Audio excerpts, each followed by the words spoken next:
Not because it's helpful, because it might be irresponsible for me not to. The Industrial Revolution is probably not the best metaphor. I would go back to something closer to when humans met fire, where we Wow. experienced biological change as a result of some external stimulus. Famous example of cabbies in London, where they saw a shrinkage of certain parts of their brain physically when they were using GPS versus ones that were not using GPS. Michael Jabbour is a friend of mine for more than 20 years. But I got to say, when I met him 20 years ago, I had no idea what he would be doing today. He's a thought leader. He's an AI innovation officer at Microsoft in the office of the CTO.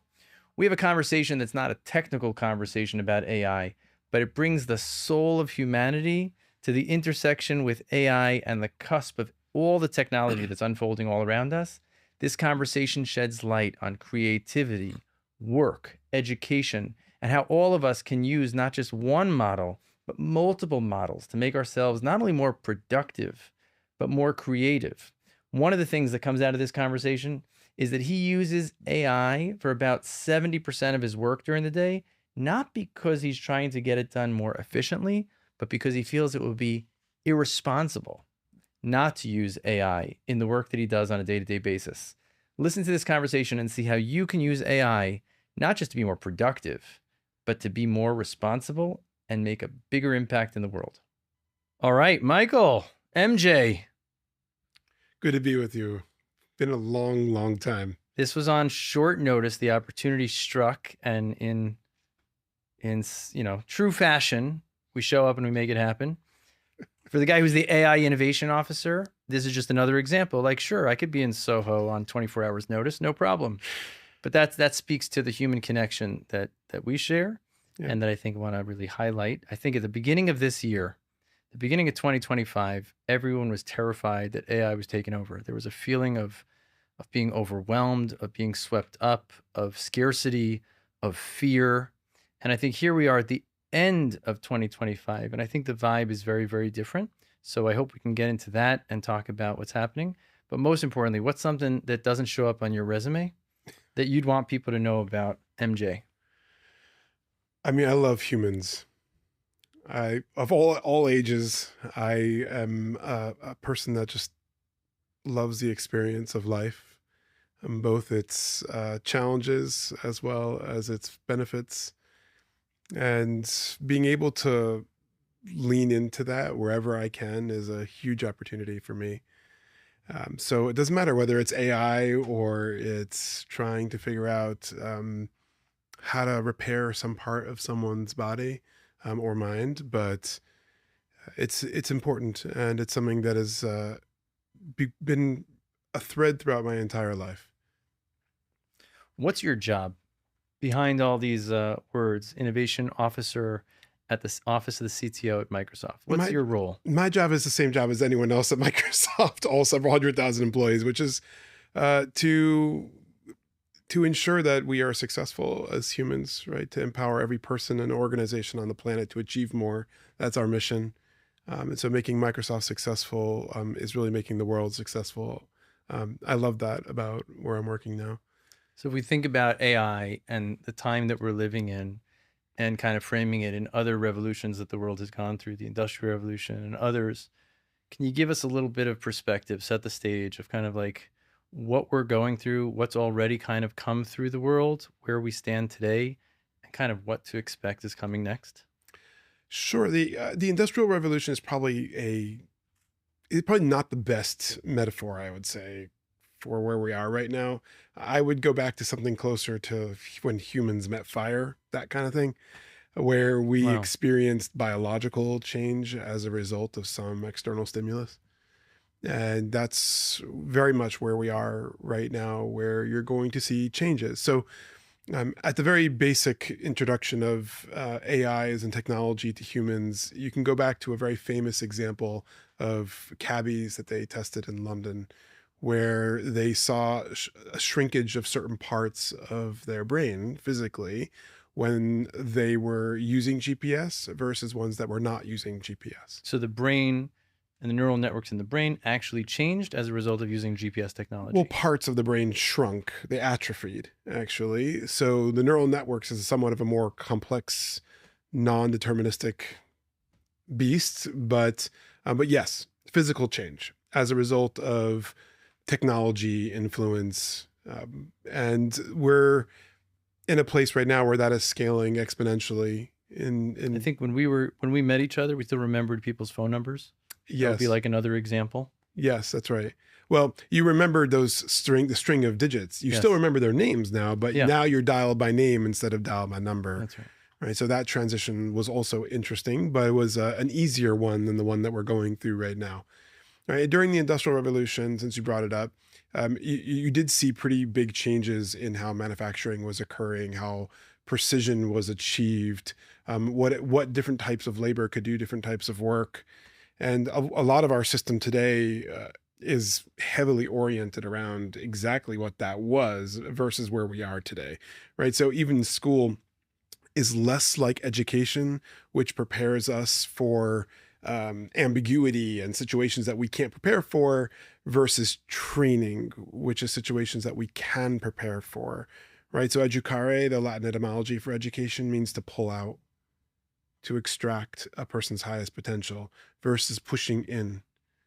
And so the idea was to push in this knowledge, skills, and abilities to enable someone to reliably do something in that line of achieving scale and precision at scale.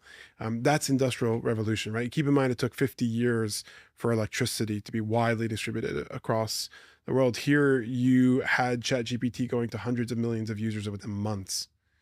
And now you've got a capability like diagnosis, for example, for a physician, Yeah, we talked about. that might actually scale and become available to every person on the planet, regardless of their location, their means, or even their technology access. So framing it when humans come in contact with fire, that it actually changes the human biology. So where are we at? What's come into play in the past couple of years? Where do we stand, and what's next in this process? And then we could talk about in what ways it's affecting us as humans. Really enjoyed our conversation about the way we think and the way we operate has to grow and shift. Yeah. Uh, e- what changes occurred is still being studied. So I don't want to necessarily lean into um, the current state of science because it's evolving so fast right now. And even our ability to detect what's changing is still, we're still entry level at that point. But what's changing in terms of work has already made pretty drastic moves. So, in where it comes down to, let's just take a simple example of the phone, the iPhone, right? So the iPhone basically turned everyone into a photographer.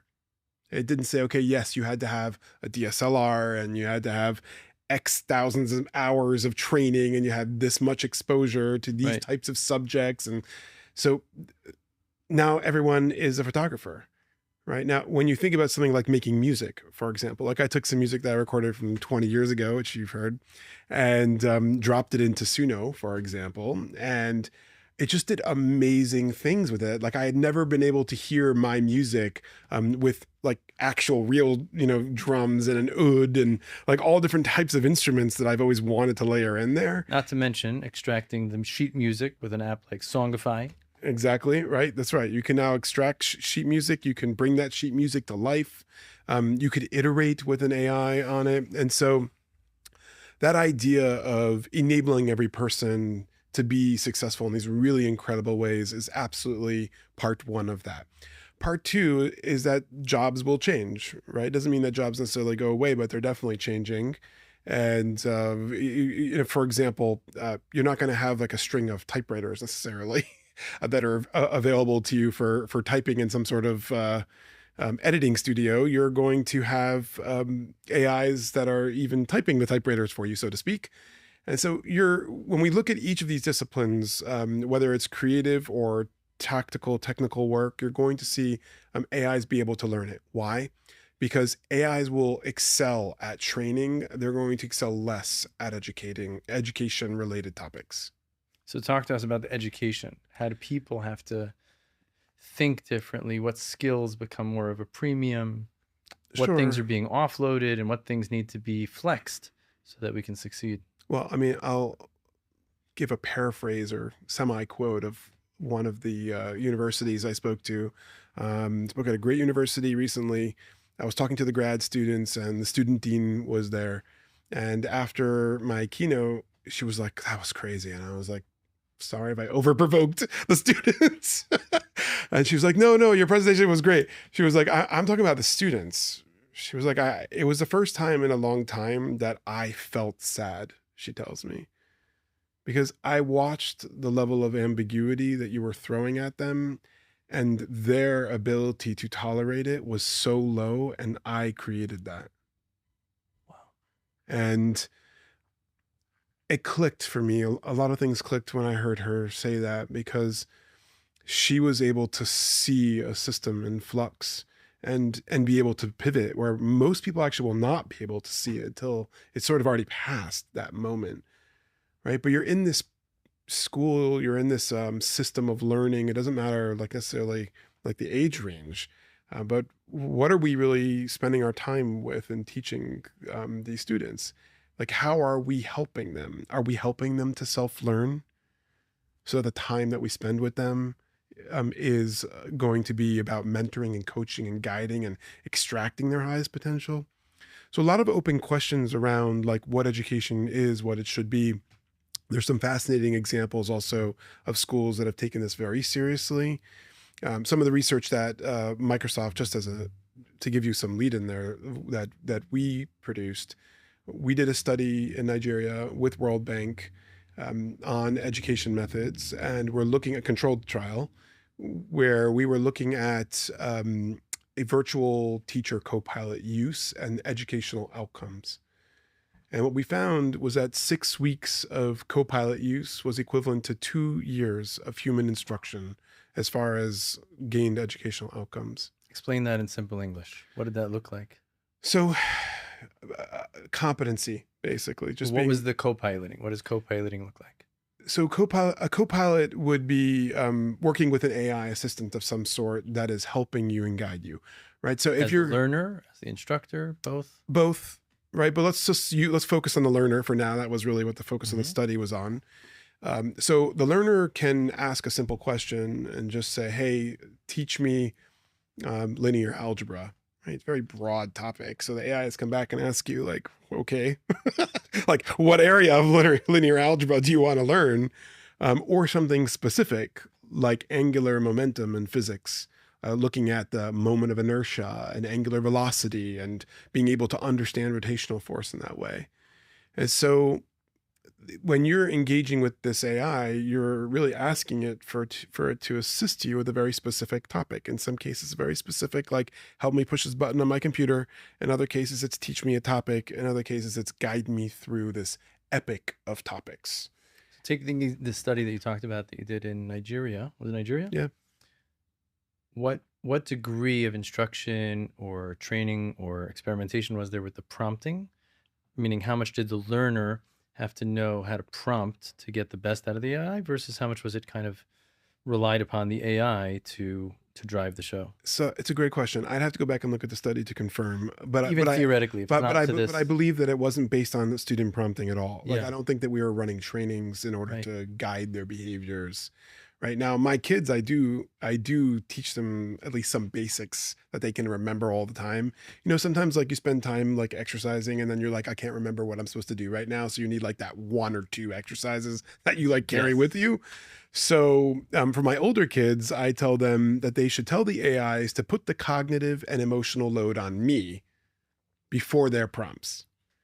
And funny story, I will not mention which child, but I can tell which children are using that prompt and which ones are not, and when. But What does it look like? What's the difference? So you can What's the prompt look like? So you can. And then what does the output look like? Well, I didn't look at their prompts, but I look at their outputs. Yeah. So you can see in the outputs that their ability to think critically about a topic, because I would be able to challenge them, like, is this what you really agree with? Mm-hmm. Like, you wrote something, is this what you agree with? Because this doesn't sound like the person that I know. Right now, the writing was on par because the students can now get the writing to be in their language. Mm-hmm. They can get it to be at their level. Persona, their style. Right. So to be able to detect like this child's writing over the child's regular writing, their AI writing versus regular, very difficult. And that's only going to That's in terms of form. style, Form, form, style, but not approach. substance. What you're saying is in terms of substance, is this what you agree with? Are these the ideas? I know my children's Sure. minds and what's in their hearts to some degree, right? So like I can sense when something is off. Now a teacher, maybe not so much anymore. It's going to be more and more difficult for them to teach like in that way. My 5-year-old, though, I have to give her a little bit different type of instruction because she was born about a week before pandemic shutdowns here in New York City. That was totally fun. That was sarcastic. There's the laugh. Fun, right? And she grew up talking to Alexa, Sierra's remote controls. She demands that those machines respond to her in a meaningful way. And if Moana doesn't show up when she calls it, like all hell will break out in the house. Because her expectations are so high. But when I see her engaging with the AI, I tell her to tell the AI to teach me and not tell me. Mm.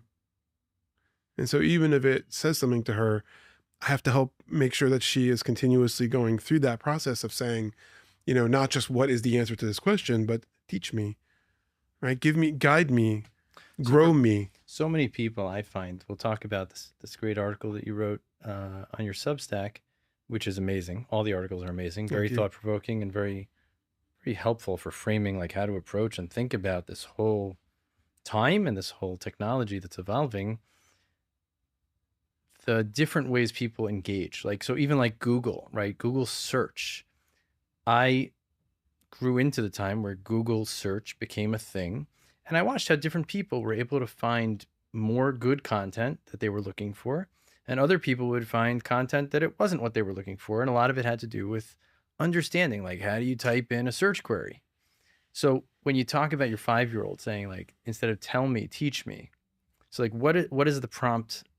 What's the difference in the prompt? If you could like create that contrast in the way that you see young adults, whether they're students, professionals, how are they using, let's say, even open source, ChatGPT and Claude and Microsoft?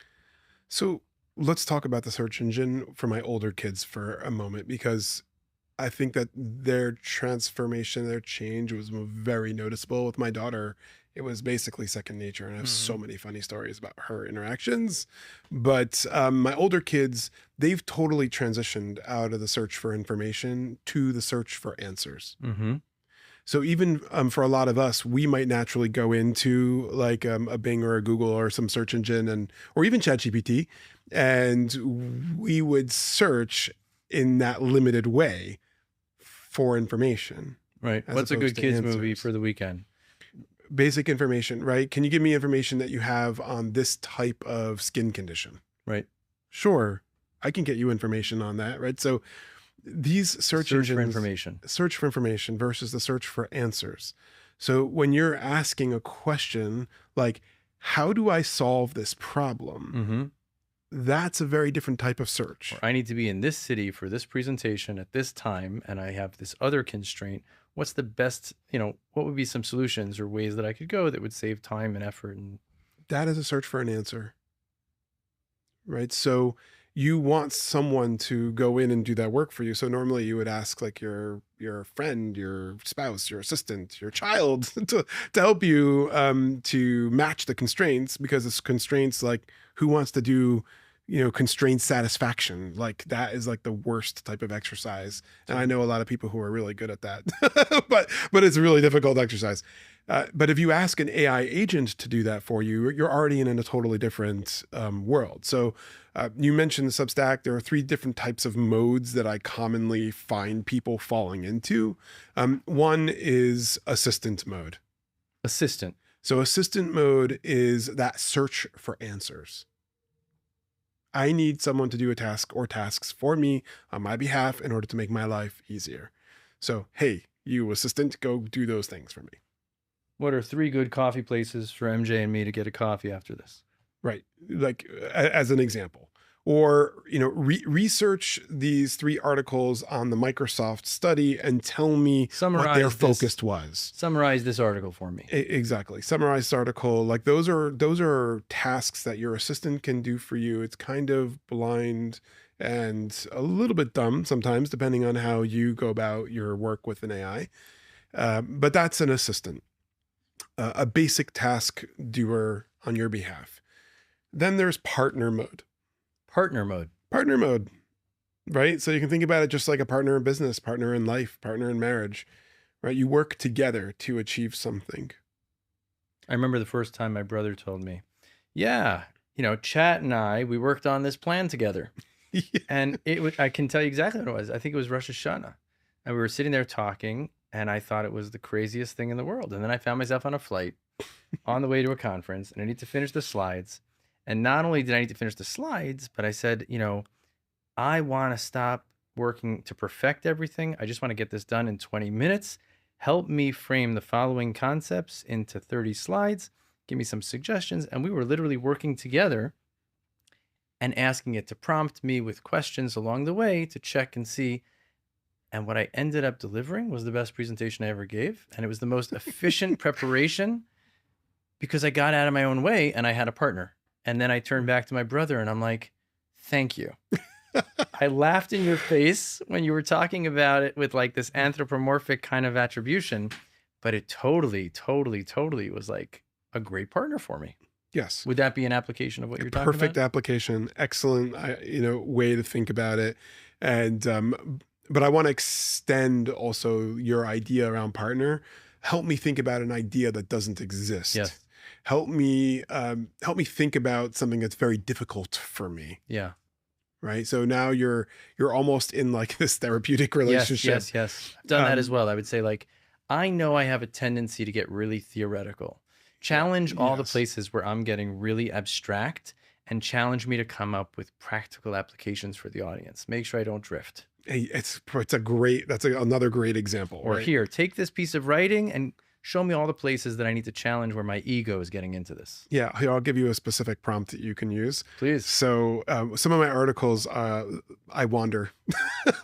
And I have thoughts that are seemingly disconnected or extremely disconnected that I know belong together, but they're hard for me to pull it together. And so that's where I spend a lot of time. But I will after I've written down some of my thoughts, I will ask a separate AI, not the AI that maybe assisted me with research or something, and say, take a look at this article. Just to break that down for someone who doesn't follow what you just said, a separate AI. So just give a practical example. Yes. So let's say I use Copilot, Microsoft Copilot to draft an article, and then I use ChatGPT to check an article, and then I might use Claude as a third opinion. Mm-hmm. Right. So 1 second or third opinion AI, you could put it so it doesn't have any context. Now, sometimes you can easily do that just by opening up a new session, right? But with people, a lot of people have memories turned on now, so it gets a little bit poisoned. The context gets poisoned. But if you use a third party, it's like a confirmation bias starts to be formed. Something like that, yes. So let's say you go to another AI and you say, "Here's my article. Check if it is deductively and inductively sound." And then after that's gone through, ask it what the first principles are of that article and check if I've really delivered on communicating those first principles. Wow. I mean, you'll get feedback that you don't love. but then at least you're aware. Yes, at least you're aware. And at least you can make a decision. You have some critical thinking to do. That's correct. Do I want to just deliver what I just did, or do I want to level it up? And sometimes I will ignore the Sure. suggestions. I know I've done that. Sure. Yeah, but I think if it's a pure logical fallacy that I've communicated something that doesn't make sense or doesn't connect in any way, like there's a hole. It's as if you're visually looking at text and there's a huge gaping hole. Yeah. So I can't see that hole sometimes. Yeah, we're blind. But the AI see them very easily. Yeah, that's right. Love they it. partner with you. Okay. So those applications cover the range of what you're thinking of in partner mode? I mean, I think so for the most part. I would want to make sure that you would include some level of pushing the models in ways that might seem like you could only push a human in that way. Like so what? Partners will satisfy that. So an example would be, I totally don't agree and don't understand what it is that you're communicating with me. And I need you to work with me. Like, teach me, explain to me, guide me down the path of your thinking, show me your sources. Yes. You're not going to do that to a search engine, right? Right.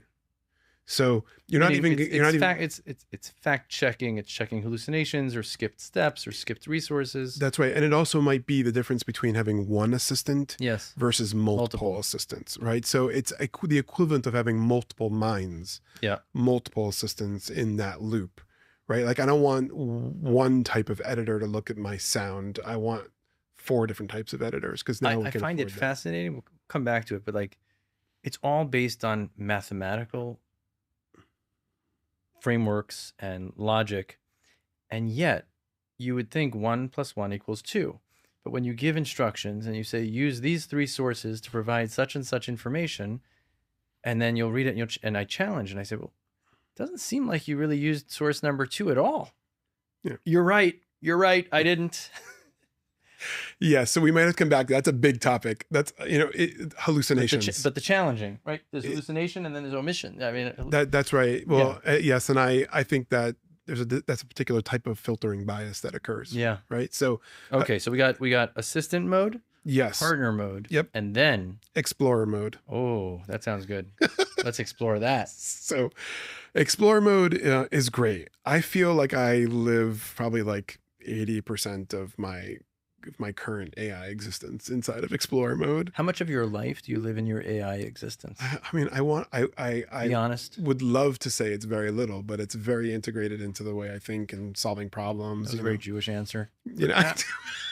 What percentage of your waking hours or sleeping hours are AI? AI experiences. Let's assume that I consult with like 60 to 70% of things within AI, if I can. Mm-hmm. Why? This is the key. The key is, why would I do that? Mm-hmm. Not because it's helpful, because it might be irresponsible for me not to. Right. So I think people have yet to hit that place in their AI use in the larger public domain where they are using it in a way that it is reliable enough where they're like, there's consequences for me not using this. Let's come back to that, because I distracted us from explorer mode. So this 70% of your whatever you run by AI because it feels irresponsible not to. Correct. But what's this explorer mode? What does that look like? So the explorer mode is the unknown. A lot of the topics that I'm exploring in my Substacks are the unknown. Like what is the meaning for us from a human perspective? Like, is it is it correct for us to transition a particular type of work at a particular speed? Even my most recent article just past week about something in mysticism that they talk about the short long path and the long short path. Right. So one of the things that stimulated me to start writing about that, one of several, one of them was my wife, because she's just, she's an incredible person and she inspires me. And that's also a longer story. But when I was thinking about this, the difficulty associated with growth, because through friction comes growth, and without friction, you have atrophy. Yeah.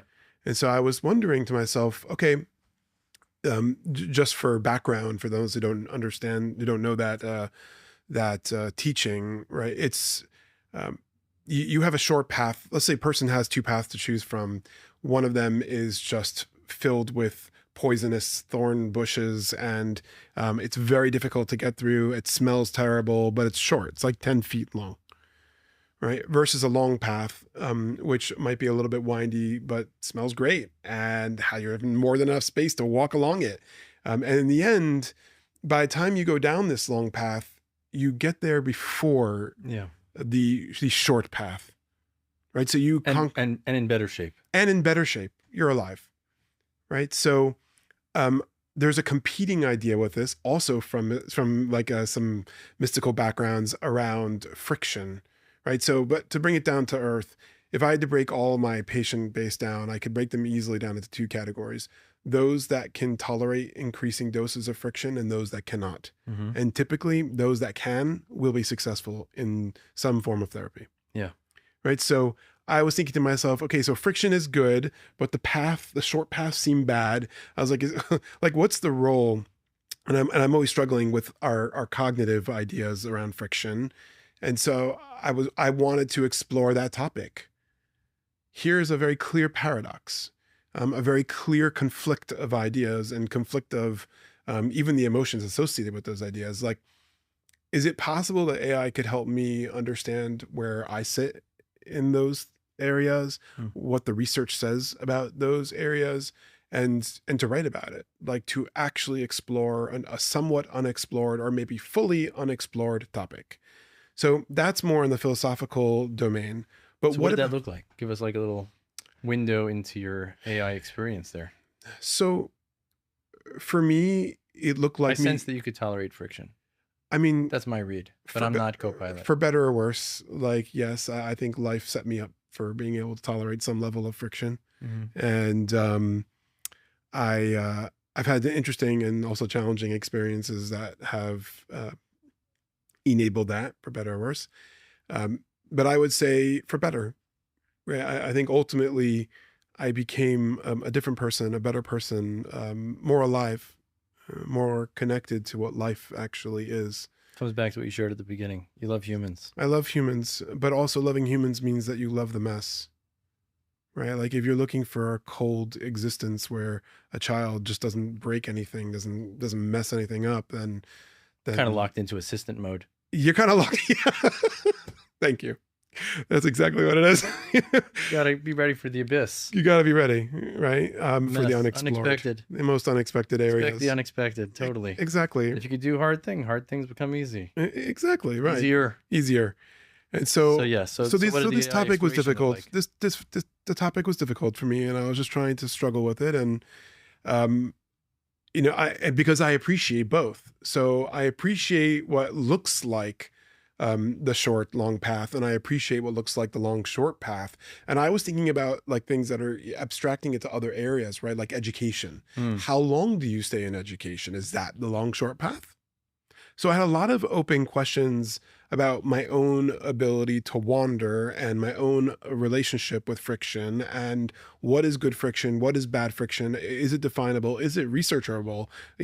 What has been researched already? Like what do we know? What's the state of science, state of knowledge? So this was the back and forth you're having with your Yes. AI.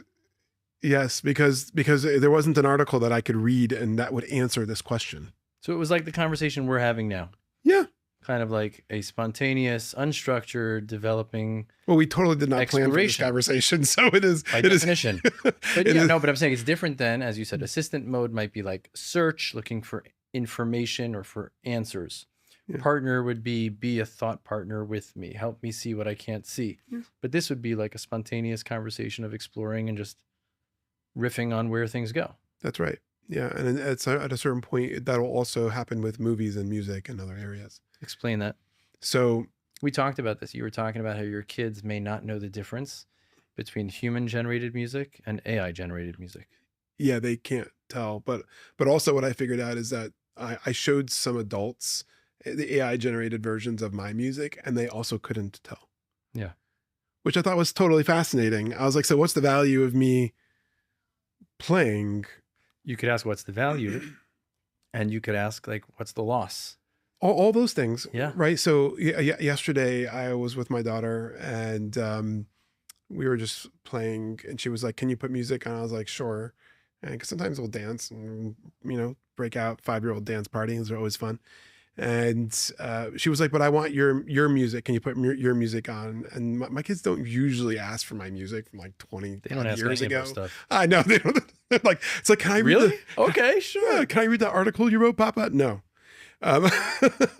Um, but she asked for my music, and I was like, okay. But then she followed up on her own. She's just about 6 now. In a few weeks, She's the COVID baby. she's the COVID baby, and she was like, no, I don't want the computer music. I want your music. Wow. This was just Wow. last night. So is it that she could or could not tell the difference, or she was requesting the real thing and asking you to give her the real thing? I think that she couldn't tell the difference at a basic level, cognitive, emotional level, but I think she could feel the impact Hmm. differently. So she wouldn't be able to tell you this was generated by AI or this was generated by my father, but But she something was about seeking it. she was seeking the impact Yeah. of the transmission of this is the music my father made. Yes. And Could she tell the difference in her experience if not for asking you to provide it and trusting your provision? I didn't prompt her and also didn't ask her what music she wanted, right? So she just asked for that out of the blue, which was, it was very sweet and I felt very moved by it. But I The also, lesser father might have delivered the AI music. right. It's an experiment. Totally. Yes. There's a lot of experimentation here. And I do think that you can get deeply impacted by media that's been crafted in a certain way. You can get deeply impacted by an audio that is generated by music. I believe that, right? It can bring you to tears. It can move you in an emotionally way. It can, and I can tell you some interesting stories there too about music. I feel like But that's a big inflection point that we passed in the past couple months. yes, Like the ability to apply AI into creating art, yes, music, film, visual arts. and I think there's a lot of fear in the community out there about it. And by the way, there's a whole industry out there that's just FUD, fear, uncertainty, and doubt around AI. And anyone who's listening to this, I would advise that you stay far away from that industry. Where do they park themselves? Pretty much everywhere. I mean, Stanford, I think, evaluated that it had a 30% impact on financing and other types of support areas that people give fear, uncertainty, and doubt based on nothing, even just based on no real evidence. Interesting to look at the overlap of the people with FUD around AI compared to the general FUD people. Yeah. Yeah. Well, the general FUD, the most like well-known FUD is like the old IBM FUD. I wouldn't say it's today's IBM, but maybe, I don't know. But that idea of you'll never get fired for making this big purchase decision. Mm-hmm. Right? We're the best in our class. And so like just programming someone like that is a very particular type of marketing. Yes. And so like I think that creatives have a lot to look forward to, of being more creative, having more to someone to explore with. Like, I don't know. Most people listening are like thinking this is very threatening to creatives. So explain that. Yeah. So like, but Because the way you're thinking about it, the creative is playing a somewhat different role. Yeah. So when I'm playing guitar, for example, like I feel my music, like I feel it like vibrating against my chest. I can like connect with whatever it is that's being produced. Right now, do I always have someone that can play the darbuka or that can somehow like just jam with me? No, I don't always have people that can jam with me. And yes, I do want people to jam with me all the time. And if I could be playing music all the time, I might. But that's not something I can afford to do right now. Is that partner mode or that's explorer mode? I think it's a combination of partner and explorer mode, right? Because when at the edges of the partner mode, you start to explore with your partner. Co-exploring. Right. And so I think it's the edge of partner, and you're now moving into something where you're exploring, where you can see, like I had an idea for some art that I wanted to put on a particular wall, and I'm not necessarily a fantastic artist. I can do stick figures like anyone's business, but like beyond a stick figure. You're already light years beyond me. Beyond the stick figure, I don't know. But I had in my mind like a visual. I had in my mind an art piece that was unique, that I had never seen before, that I wanted to create. And yes, I did go into ChatGPT to create it. And you know what was interesting? I didn't get it the way that I wanted to get to. But what I ended up doing was going to Claude, which is a highly visual AI. I described to it what I wanted and what I was dreaming and visualizing. It created the AI prompt for ChatGPT. I do that all the time. And then it created this thing that was in my mind. And it's pretty wild for people that don't realize this. Could you do this?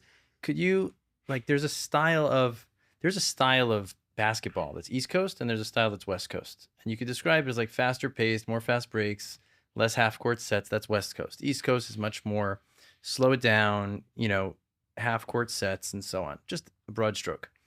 For people out there, could you like describe the qualities or characteristics for good and for bad of ChatGPT, which is one leader,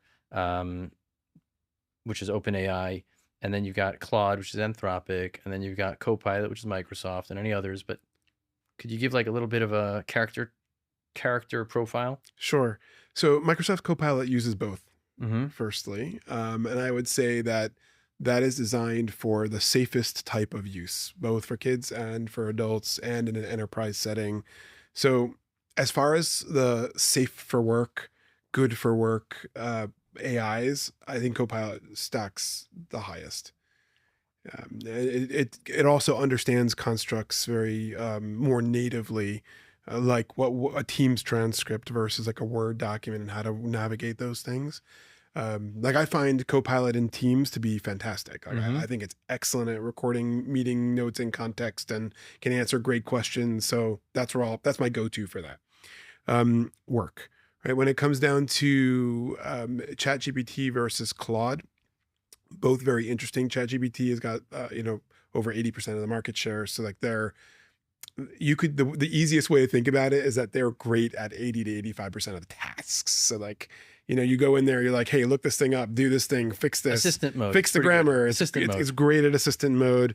There's also pro models that can do very, very deep vertical thinking. That's like GPT-5 Pro, for example. Right. If you took all the ChatGPT users, I think there's a very, very small portion that are using it that way.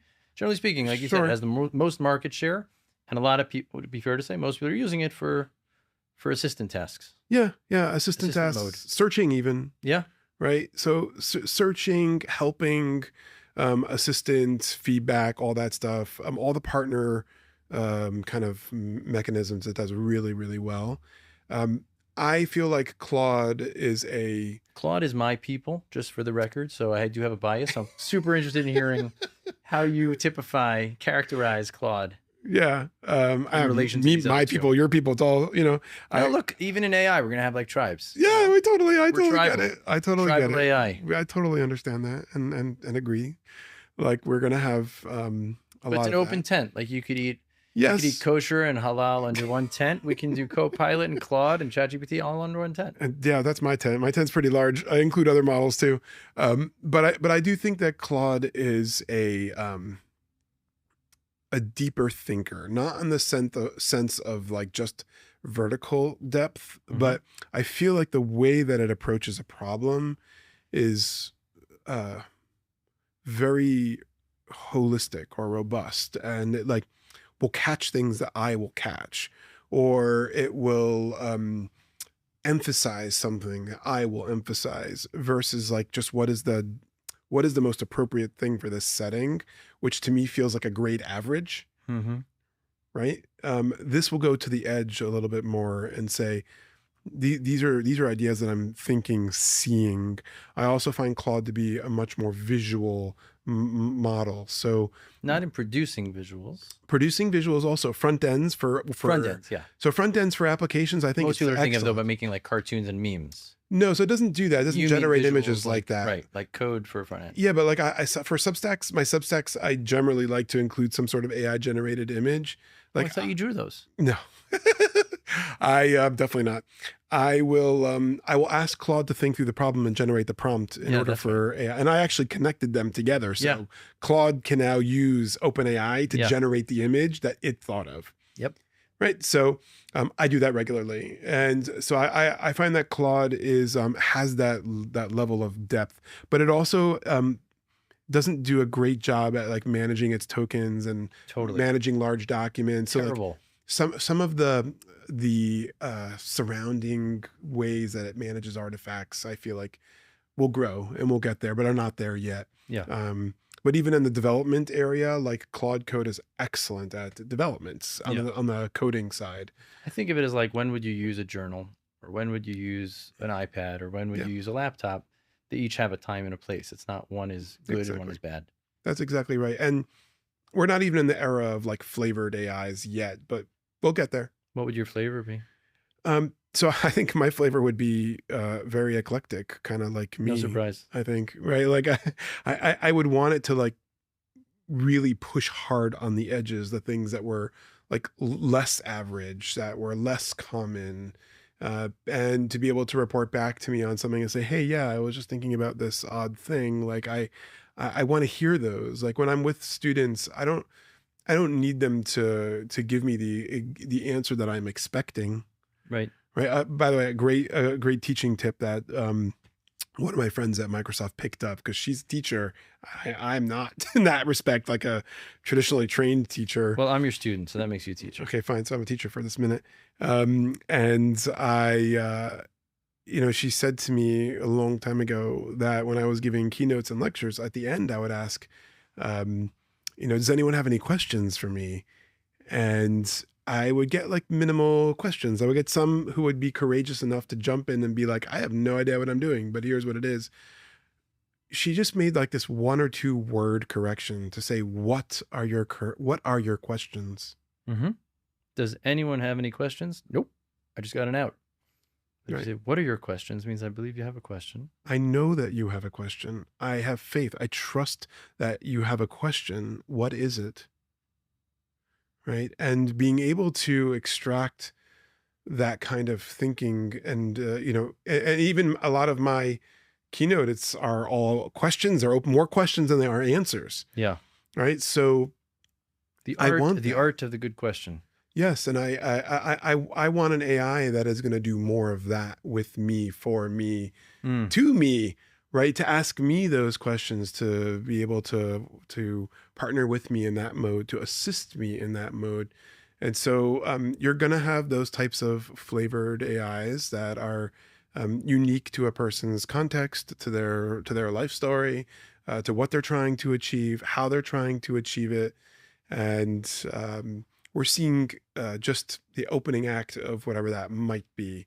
A good analogy, I think, I was like, you get a car, we're here in New York City, you get a lot of different rain, snow, heat. We don't have a lot of sand dunes, but you've got like different sports mode, power mode, economy mode. So these could be thought of as like different ways you could take the same machine and flavor it, or, dial it up or dial it down, change the settings for different purposes, different terrain. Yeah. That's what you're talking about. Yeah, definitely. And we do have things that will allow you to have it think more deeply. Right. Like hard thinking versus soft thinking, but or fast thinking versus slow thinking. Yeah. A better way to put it. It's very interesting because it's counterintuitive. Generally, we keep buying and upgrading devices with more RAM and quicker responses and more snappy. But one of the things I like about Claude, it thinks. There's a lag between the prompt and the response. And when I go to ChatGPT, it's like, I'm like, don't be so snappy. Don't be so snappy. Even though like I'm used to everything else being like a microwave, yeah, let's go. 30 seconds cooked. Yeah. But it's fascinating that that's like baked in and it feels really good. Yeah. And you can get ChatGPT to do that other model. You could do it. I just like that it's organic and natural in Claude. I'm saying that in a provocative way. Totally agree with you. Yeah. That's the default. And it sets the tone and the experience. Yes. And I think you have to look at also who it's serving. That's right.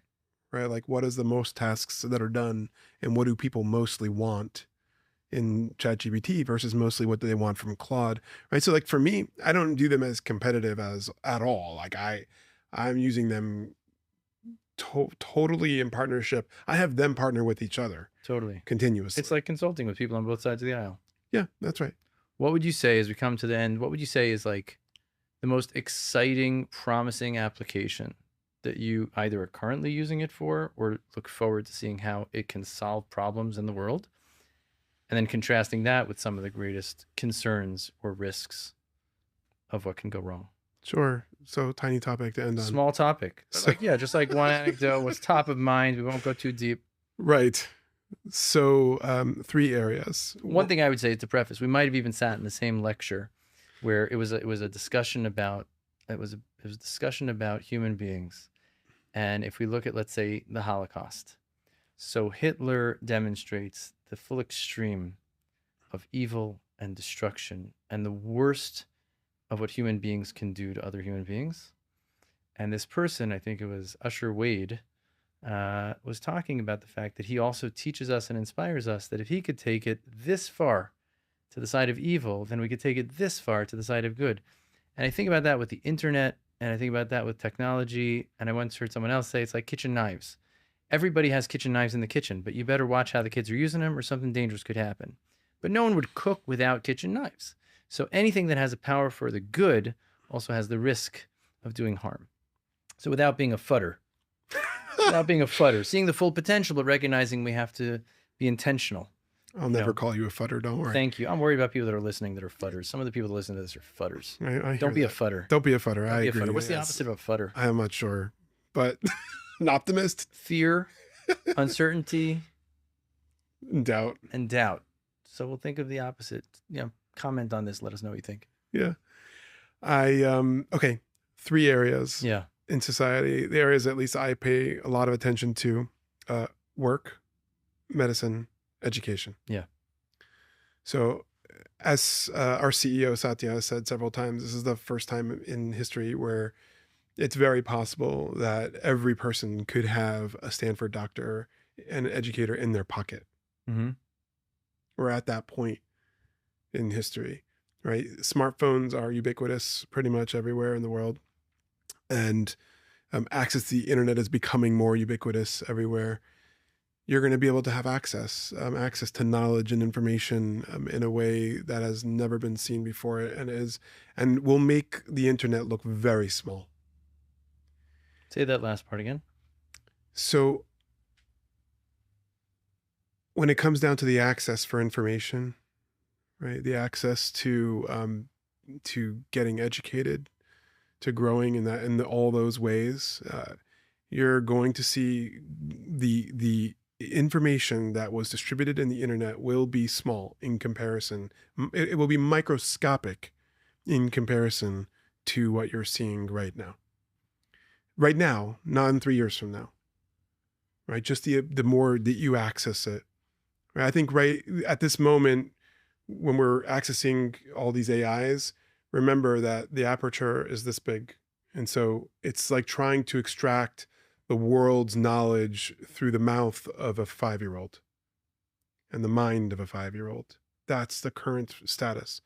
So in a world where everyone can have a top doctor and a top educator, that just changes everything about what we're trying to do in terms of having a better society, right? A positive outcome where people aren't trying to take themselves out. Instead, they're building each other. There's a great it's not a story. It's like real life, but crabs, when crabs are in a bucket, they never have to cover a crab bucket because they're all holding themselves down. They never actually escape the bucket. So I view like our society to some degree, many parts of our society, like a bucket of crabs that doesn't require covering. And so here we're in a place where we could actually build each other in ways that we can't even yet start to predict. And that's going to be on, I would say, the medicine and education side, which by the way, are very related to each other, like health outcomes, your educated society, etc. When we're looking at work, I do think the work is going to change. I think it is going to, we're going to be able to lean into work in a very meaningful way. I do think that certain jobs will go away and many jobs will come also in terms of the way that we can now leverage human potential. And you're going to see compounding and precision at scale happen in a way that even Ford and that type of manufacturing could never have ever envisioned. Right? So you're going to see change in those 3 dimensions and potentially for the better. You know what? I'm going to modify my other side of the question. Instead of it's not talking about dystopian fear, but more like what are the ways that today people are engaging with AI, which is just minimalistic and limited and kind of capping the value they can get out of it. So I like that you reframe that, and thank you, because I think dystopian ideas are only helpful in very specific scenarios, right? I do think that where people can lean in. Well, first of all, the worst case here is that people don't get access. So that's the most dystopian future. Inaccessibility. Inaccessibility, or right? Uneven accessibility. Yeah. Just not having access to the models, right? Unevenness will eventually even itself out, I think. But no access at all is a problem. And as far as where people need to lean in, and they're probably not leaning in, is just how far can I push this to help me?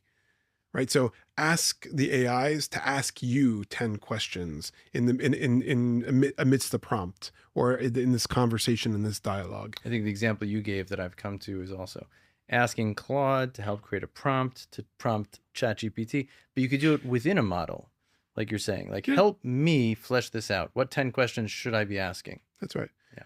Yeah. And I think another area that people can lean into is um, looking deeper into their own insecurities around things. So there's a great Leland quote that I talk about in some of my lectures around that a person can basically only grow to the proportion that they can uh, accept truth about themselves without running away. And one of the things that I've seen with teaching so many people how to use these AIs in person is that these tools are great communicators, generally speaking. And humans are mediocre communicators, generally speaking. Some are terrible. And so, Speaking and listening, both sides.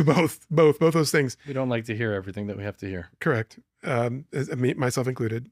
And I think that if we can lean into those areas of vulnerability, that human messiness, to like understand, like, why am I thinking about something? Yeah, I'm probably being stubborn. I'm probably like leaning in a way that might be too heavy or inappropriate, or I'm not leaning in enough. And so just being able to come face to face with who you are and how you operate and what that means to those around you is going to be an incredible unlock for a lot of people. Imagine you had a billboard. You could take a billboard in in Times Square. What would be your slogan? What would be your message? Do good and be good. Do good and be good. This has been awesome. This was really good. Thanks for coming. Thank you. Thank you for having me. It's so good to see you. I hope you enjoyed this episode. If you did, share it with a friend. And if you want to get more tips and follow us for more insights, check out transcendingx.com/email. And remember, keep talking.